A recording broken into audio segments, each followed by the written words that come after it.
Good evening India. और जैसा कि हमने इस गाने को सुनने से पहले कहा था कि हम संवाद या कम्युनिकेशन की बात करेंगे, अब वो जमाना चला गया जब चिट्ठियां हाथ से लिखी जाती थी। ईमेल का दौर आया और फिर ईमेल का दौर भी चला गया। फेसबुक पर एक छोटा सा मैसेज छोड़ दिया, ट्विटर पे ट्वीट कर दिया, या ऑर्कुट या किसी और लिंक्डइन पर कुछ कर दिया। तो सोशल नेटवर्किंग साइट्स न केवल युवाओं के लिए बल्कि हर जनरेशन के लिए जुड़ने का एक माध्यम बन गया है। अब इन साइट्स पर आप क्या इन्फॉर्मेशन देते हैं और वो किस तरीके से सामने आती है और उसका क्या मिसयूज हो सकता है, ये जानना आपके लिए बहुत जरूरी हो जाता है, क्योंकि आपकी प्राइवेसी कहीं ना कहीं आपकी सिक्योरिटी को भी इंश्योर करती है। तो आइए हम बात करें privacy issues on social networking sites पर। और इस पर बात करने के लिए हमने अपने साथ स्टूडियो में आमंत्रित किया है हमारे खास गेस्ट को। आपका नाम है पीके, पूरा नाम है आपका डॉक्टर पोनुरंगम कुमारगुरु, और लोग आपको पीके कहते हैं, assistant professor Indraprastha institute of information technology. Welcome to the show. Thank you. So recently you did a research on privacy matters on social networking sites. So tell us more about that research. Okay. So this study basically we started off doing about 18 months back. Okay. Where our interest was to try and understand privacy perceptions in India. And one of the main motivations, at least for us, was that there is no particular statistical data about privacy perceptions in India. We've done some analysis or data about 4 or 5 years back, but that was very small. So we started collecting this data, and a PhD student of mine, Niharika, and I started collecting this data. So कैसे data collect किया आपने? So this data was collected in multiple forms. Like for example, we have about 10,400 responses, which is the highest. As of today, it's the largest study done on privacy perceptions in India. So the way we collected the data was physical forms. आप लोगों से जाके मिले? लोगों से जाके ले थे, वेब में डाले थे, सर्वे मंकी में और Facebook, all ways that we wanted to collect the data, we collected the data. जी जी। और क्या findings निकल कर आई? So the topics that we had was about 5 different sets. So first was general privacy, then we talked about financial privacy questions, then we asked about mobile privacy, then we talked about internet, online social networks, and then the government privacy. So we had 5 set of topics, and in the 5 set of topics we had about 74 questions. So it was actually a long study. So we collected about 74 questions from these 5 sections. So जब आपकी जो findings निकल कर आई, उसमें आपको क्या पता चला कि जो आम जनता है जो धड़ल्ले से आज के टाइम में सोशल नेटवर्किंग साइट्स का इस्तेमाल करती है, क्या वो लोग अवेयर हैं इन इश्यूज को लेकर, ये किस तरीके से उनकी निजी जानकारी का गलत इस्तेमाल किया जा सकता है? So actually, even though the broader conclusions that we're drawing is that India is moving from privacy unaware state to privacy aware state, so it is actually moving, the people who are using social networks seems to not have good understanding or not that much of understanding of privacy issues. हम अपने audience के लिए यहाँ पे पीके कहना चाहेंगे कि जो हमारी ऑडियंस जो रूरल एरियाज में भी है, और आजकल कंप्यूटर हर जगह पहुंच चुके हैं, छोटे छोटे कस्बों में, जहाँ एक टाइम पे साइबर कैफे हुआ करते थे, वहां पर अब पीसीज आ गए हैं, लैपटॉप्स आ गए हैं, फोन के अंदर अब तो इंटरनेट है, 3G इजीली अवेलेबल है और बहुत ही कम दामों में अवेलेबल है। तो वो शायद हम अगर बातचीत थोड़ा सा हिंदी में रखेंगे तो उनके लिए भी ज्यादा अच्छा रह पाएगा। तो कितनी, हाँ आपने इसे बता दिया, कितनी जनता अवेयर है कि उनके साथ ये जो इन्फॉर्मेशन वो देते हैं? So बहुत लोगों को ये पता नहीं चल रहा कि privacy settings, default settings change भी नहीं करा। So मैंने फेसबुक अकाउंट खोला, मगर उसका डिफॉल्ट सेटिंग्स जो भी है, and the default settings Facebook का भी बहुत टाइम से चेंज भी होते आ रहा है। डिफॉल्ट सेटिंग्स मैंने चेंज ही नहीं करा, about 25 to 30% default settings change ही नहीं करा। तो जिसका मतलब है कि फेसबुक ने डिफॉल्ट सेटिंग एवरीबडी शेयर करने के लिए रखा होगा, तो फिर सबको डेटा मिल रहा होगा। तो सबको, मतलब अगर किसी ने जब इतना ये तो सभी लोग जानते हैं कि जब आप फेसबुक के ऊपर कोई भी इंफॉर्मेशन डालते हैं या पोस्ट डालते हैं, तो साइड में एक ड्रॉप डाउन मेन्यू होता है जिस पर आपके पास चॉइस है कि आप फ्रेंड्स को दिखाएं, पब्लिक को दिखाएं, या खाली अपने या गिने चुने लोगों को आप चाहें कि वो इन्फॉर्मेशन एग्जिबिट हो। पर अगर आप उस चीज का ध्यान नहीं देते हैं तो हो सकता है जो इन्फॉर्मेशन आप दे रहे हैं वो पब्लिक ने एक ग्लोब बना हुआ आता है, राइट? सो ये जानकारी काफी लोग आप ये कहना चाह रहे हैं मालूम ही नहीं था कि बहुत लोगों को मालूम भी नहीं है कि डिफॉल्ट सेटिंग्स जाके चेंज कर सकते हैं। और हमने ये स्टडी करने के 10,400 रेस्पॉन्सेज तो सर्वे से लिया था। उससे पहले हमने फोकस ग्रुप डिस्कशंस, उससे पहले हमने इंटरव्यू भी करा था। जब भी हम उनसे बात कर रहे थे कि प्राइवेसी सेटिंग्स वगैरह कैसे जाके चेंज करेंगे, बहुत लोगों के जो एडवांस सेटिंग्स होता है कि जाके एक लिस्ट, अभी फेसबुक में तो आप जाके लिस्ट भी बना सकते हैं कि अपने नेटवर्क में आप अपने फ्रेंड्स रख सकते हैं, फैमिली भी रख सकते हैं, प्रोफेशनल भी रख सकते हैं। और डेटा को आप बोल सकते हैं कि आप कौन सा डेटा दोस्तों को दिखाया जाना चाहिए, कौन सा डेटा आपके प्रोफेशनल लोगों को जाना चाहिए। हर लिस्ट के लिए अलग तरह का डेटा एग्जिबिट किया बहुत लोगों को वो सब अभी पता नहीं है, अभी पता नहीं है। अच्छा, अब जब लोग इस्तेमाल कर रहे हैं बिना डिफॉल्ट सेटिंग्स को चेंज किए हुए, तो वो जो उनकी जानकारी वहां पे पब्लिकली एग्जिबिट होती है, उसका किस किस तरीके से कहाँ गलत इस्तेमाल हो सकता है, where all it can go. Oh, so the data Facebook पर डालने वाला डेटा लाइक आपकी पर्सनल डेटा हो सकती है। किस तरह का पर्सनल डेटा? पर्सनल डेटा आपकी डेट ऑफ बर्थ से शुरू हो सकती है, आपकी फोन नंबर से शुरू होती है, आपके पिक्चर से शुरू हो सकती है। सो वो सब डेटा आइडेंटिटी थेफ्ट बोलते हैं इस प्रॉब्लम को। आइडेंटिटी थेफ्ट आपके अगेंस्ट यूज करने से बहुत लोगों की आइडेंटिटी, लाइक फॉर एग्जांपल मेरा नाम पीके है, बहुत लोग फेसबुक आइडेंटिटीज पीके भी हो सकता है। पुन्नुरंगम कुमरू में भी 4 और अकाउंट्स खोल सकता है, मेरे ही फोटो में लेके भी। एंड हमारी डेटा सर्वे में लिया था, उसमें भी लिखा हुआ था 24% ऑफ द रेस्पॉन्सेज की इस वक्त हम ऑन स्क्रीन शायद यही जो आप बताना चाह रहे हैं। 24% of the data people that fill the survey, actually उनको कहना यह है कि उनकी आइडेंटिटी थेफ्ट हो चुका है, जिसका मतलब है कि किसी ने कोई डेटा उन्होंने लगाया और पिक्चर्स लेके गए हैं और फोन नंबर लेके कुछ। So for example in the visual देखना भी वही है, उनकी फोटो लेके किसी ने लगाया कि वो कॉल गर्ल है उसी पिक्चर्स को, एंड किसी एक ही पिक्चर है, एक ही पिक्चर लेके 4 नाम पे अकाउंट्स है। यानी कि एक व्यक्ति की सूरत पर 3-4 अलग और नाम आ गए, ये तो आइडेंटिटी थेफ्ट हो गया। और उन फोटो का गलत इस्तेमाल, मॉर्फिंग भी की जा सकती है उनके साथ, कहीं मतलब किसी और गलत वेबसाइट पे जा सकती हैं, पोर्नोग्राफी की तरफ जा सकती हैं। तो यानी कि अगर कोई भी व्यक्ति कोई फोटो लगाता है तो उसे सेटिंग्स का पहले ख्याल रखना चाहिए कि इन्फॉर्मेशन वो पब्लिकली देना चाहता है कि नहीं देना चाहता। वो फोटो एक है, अब ऑब्वियसली सेल नंबर्स वगैरह भी प्रॉब्लम होता है। इंडिया में आजकल केसेस भी ऐसे भी हुआ कि फोन नंबर वहां देख के उसकी गलत संभाल भी हो सकती है। देखिए, फेसबुक के अंदर तो फिर भी आपके पास आज के टाइम में ये ऑप्शन है, जैसे आपने बताया कि आप अलग अलग लिस्ट बना लीजिए और आप लॉक कर दीजिए इन्फॉर्मेशन, वो सब चीजें हैं। पर जब हम ट्विटर की बात करते हैं तो ट्विटर पे एवरीथिंग इज पब्लिक। ट्विटर पे एवरीथिंग इज पब्लिक, उसमें कुछ ऐसा प्राइवेसी सेटिंग्स नहीं है। ट्विटर ऐसा है कि ट्विटर और फेसबुक की डेफिनेशन ही डिफरेंस है। फेसबुक में ऐसा है कि नेटवर्क क्रिएट करके यूज कर सकते हैं, मेरा फ्रेंड्स, मेरा फैमिली। ट्विटर ये है कि वो न्यूज मीडिया जैसा है, आई पुश इन्फॉर्मेशन, जिसको चाहिए वहां से ले सकता है, कोई भी फॉलो कर सकता है, कोई भी फॉलो कर सकता है। तो वहां पे और ज्यादा सावधान रहने की जरूरत है। हाँ, वहां से और भी। सो एक्चुअली हमारी रिसर्च ग्रुप, जो मेरे स्टूडेंट्स वगैरह जो काम कर रहे हैं, हम इन सब प्रॉब्लम्स में 2-3 टॉपिक्स पे काम कर रहे हैं। एक विजुअल्स, एक one of the solution that we are building also is where ये सब डेटा से प्राइवेट इंफॉर्मेशन लेके कलेक्ट करके आइडेंटिटी बना सकते हैं। तो हमने एक सिस्टम बनाया। ये विजुअल में क्या है कि ये ट्वीट डाइजेस्ट सिस्टम है। इसमें क्या है कि इंफॉर्मेशन जो ऑनलाइन डालते हैं, इसकी क्रेडिबल कितना है। सी, एक सिचुएशन में अर्थक्वेक हुआ था, उसकी कितना रिचर स्केल है।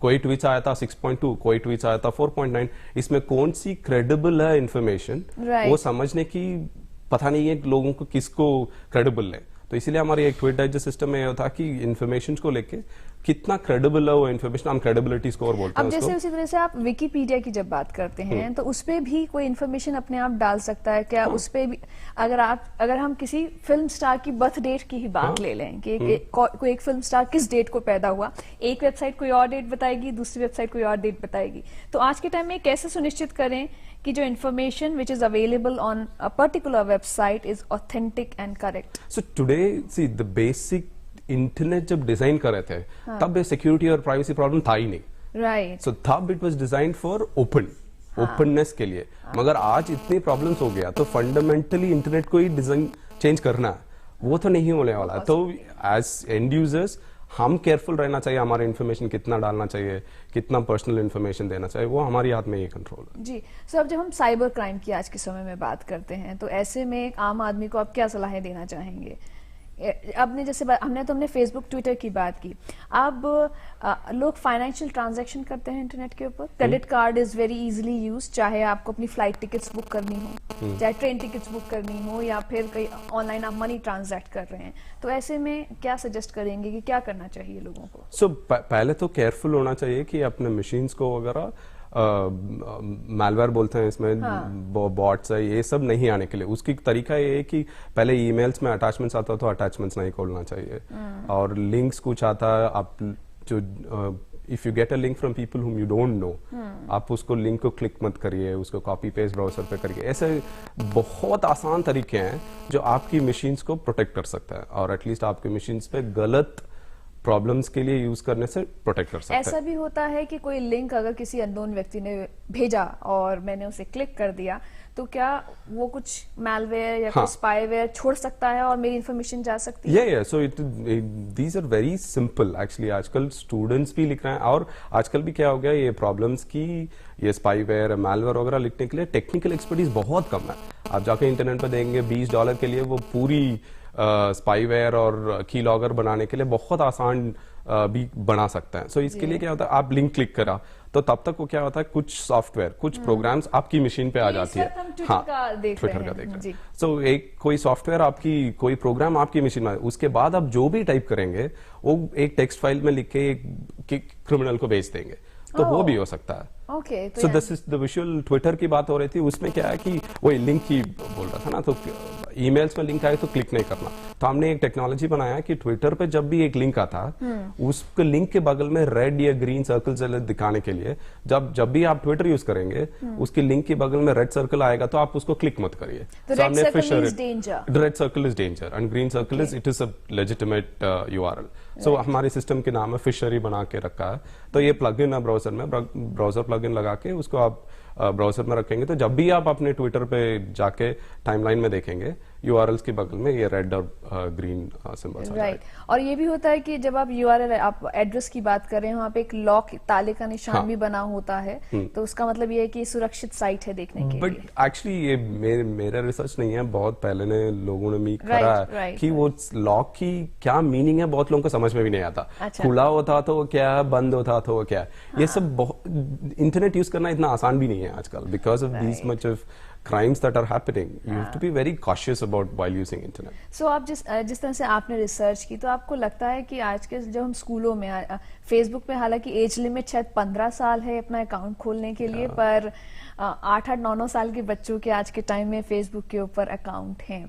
तो आपको लगता है कि जब हम एजुकेशन की बात करते हैं, education plays an important role in every aspect, आप किसी भी सोसाइटी के या कल्चरल या पॉलिटिकल सेटअप की आप बात करते हैं, तो क्या आपको लगता है कि जब हम कंप्यूटर ट्रेनिंग दे रहे हैं, तो इंटरनेट किस तरीके से सही इस्तेमाल किया जाए, एथिकल यूज ऑफ इंटरनेट, क्या इस तरह को भी आपको लगता है कि स्कूल सिलेबस में या कॉलेजेस में इंटीग्रेट किया जाना चाहिए? डेफिनेटली। एक्चुअली अभी दिल्ली में हम IIIT की अगल बगल की स्कूल्स में हम भी जाके आजकल बात करना भी शुरू कर लिया कि computer education, general computer education and particularly about online social network से हमने बात करा फेसबुक में, बिकॉज बच्चों, एटलीस्ट यंगस्टर्स को क्या प्रॉब्लम्स होने वाला है कि आज वो जो भी इंफॉर्मेशन डाल रहे हैं, 5 साल के बाद वो जब जॉब ढूंढने के लिए जाएंगे, वो जॉब सीकर पहला जाके इंटरनेट पर जाके देखेंगे, वो लगाया होगा ये आपने करा, तो you probably will not give you the job. So the repercussions of what are going to happen is not very clear to them right now. So therefore, yes, the awareness has to increase about using internet. That's what when I said पहले जब मैं बोल रहा था कि हम privacy aware की directions पे हम जा रहे हैं India, that is what is happening because of technology इतना penetrate हो रहा है इंडिया में, लोगों को टेक्नोलॉजी यूज करना आ गया, मगर इसको अच्छे तरीके से यूज करना भी आना चाहिए। उसके लिए awareness is one of the key things that one has to keep in mind. बिल्कुल, और इसलिए में जैसे आपने बताया कि education plays an important role, तो आप जल्दी जल्दी क्या टिप्स क्या देना चाहेंगे? अब हम जैसे प्राइवेसी पे हम बात कर ही रहे हैं, तो So first, be careful about putting your personal information online. Any information that you put online, do not put personal information. And definitely be careful about connecting. Like for example, अपना research में एक interesting results आया कि about 7% लोग strangers को भी friendship request आता है तो फ्रेंड्स बना लेते हैं जी, जो जी. मुझे पता भी नहीं है वो कौन है, तभी 7% लोग, 7% of 10,000 is not a small number, right? So वो सब नहीं करना चाहिए. मतलब कोई भी फ्रेंड रिक्वेस्ट आए उसे जब ऐसे स्वीकार नहीं करना है. स्वीकार जो only when you know the person, please accept friendship request and be aware of all these technical issues, even though if not at the very technical details, but at least educate yourself about the privacy and security problems online. So definitely don't give away personal information, do not click on links, be aware of the problems. जी जी जी. और आपने एक बहुत अच्छा point raise किया कि tomorrow when they go out in job market, so job जो लोग आपको नौकरी दे रहे हैं और आपकी वो अपडेट, कहीं ना कहीं जब आप फेसबुक पर या ट्विटर पर कोई अपना एक अपडेट दे रहे हैं, वो कहीं ना कहीं आपकी एजुकेशन, आपके थॉट प्रोसेस को रिफ्लेक्ट कर रहा है. अगर आप बहुत ज्यादा एक एक्सट्रीम में जाकर किसी चीज पर रिएक्शन अपना दे रहे हैं तो आपका एटीट्यूड, एग्रेशन बता रहा है. तो जॉब जो देने वाले हैं वो इन चीजों का ध्यान में रखते हैं कि एम्प्लॉय का, जो पोटेंशियल एम्प्लॉय है, उसका थॉट प्रोसेस कैसा है, उसमें कितना एग्रेशन है. तो इस बात का खास ख्याल रखें कि आप कुछ भी पोस्ट करें तो उसका क्या रिपरकशन फ्यूचर में हो सकता है. And it is not only about employability, right? It's going to be tomorrow if you want to look for marriage spouse, they can look for it. Tomorrow you're talking about your friends can look at it. So employing is one of the bigger things, but there are many other उसके अलावा जो romances होते हैं, जो प्रेम प्रलाप होते हैं, उसमें भी काफी सिक्योरिटी का रहता है कि तस्वीर हो सकता है किसी और की हो, जेंडर हो सकता है गलत हो, और आप ये सोचिए कि आप लड़की से बात कर रहे हैं और दूसरी तरफ पुरुष ही हो. हाँ, so recently there was an incident in India where पिछले 6 साल से लोग 2 फ्रेंड्स बात कर रहे हैं, एक boy and a girl, at least resemble to be boy and a girl, and then finally they decided to meet, and they actually went and met in a coffee shop when it was actually the brother and the sister. So that's how it is, right? Because things are invisible, right? Internet has no visibility, so you are completely invisible. So these 2 people have been talking for last 6 years, saying let's meet, let's do, or at least having the relationship online, and then finally they decided to meet. When they decided to meet, it's actually the brother and a sister. मतलब ये आपको speechless बना देता है जब आप इस तरह के केसेस देखते हैं. तो एक पेरेंटल कंट्रोल को आप किस तरीके से देखते हैं? जब चाहे 15 साल का बच्चा है, फेसबुक पे अकाउंट बना रहा है, he is in 10th standard, और क्या पेरेंट्स का क्या रोल आप देखते हैं? या सेटिंग्स भी ऐसी होती हैं कि पेरेंटल कुछ इंटरनेट के अंदर कुछ ऐसे कंट्रोल कर दें, कुछ वेबसाइट्स को ब्लॉक कर दिया जाए? There are software to use, parental software है, मगर I think the better option would be to make your kid aware of these problems. I'm sure most of the kids are aware, or at least if you educate them, most of the kids, you should be able to convince the kids saying that something that you should not be.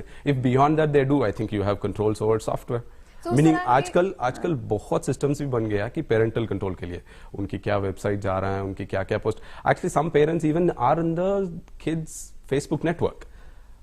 But now kids are much smarter, right? They won't post it which are available to your parents. What to show. Yeah, they won't post it what is available. Ultimately लबोलुबाब ये कि आप जो है एक responsibility instil करें instead of एक डर दिखाने के बजाय, और अल्टीमेटली हर एक को अपने अपने सिक्योरिटी को खास में ध्यान में रखते हुए प्राइवेसी एक important. Because if you actually put the problems in front of the kids, I'm sure they are going to accept it, saying that this is not what I really want.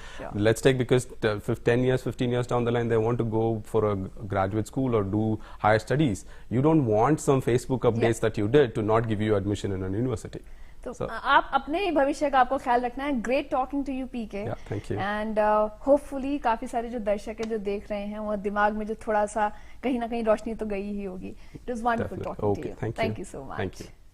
जहां पर हम बात कर रहे हैं संवाद की, ये बात कर रहे हैं कि आपकी प्राइवेसी ही आपकी सुरक्षा है, वहां पर हम आपकी सेहत की भी बात करेंगे, लेकिन उससे पहले ये खूबसूरत सा फिल्मी गाना आपके लिए.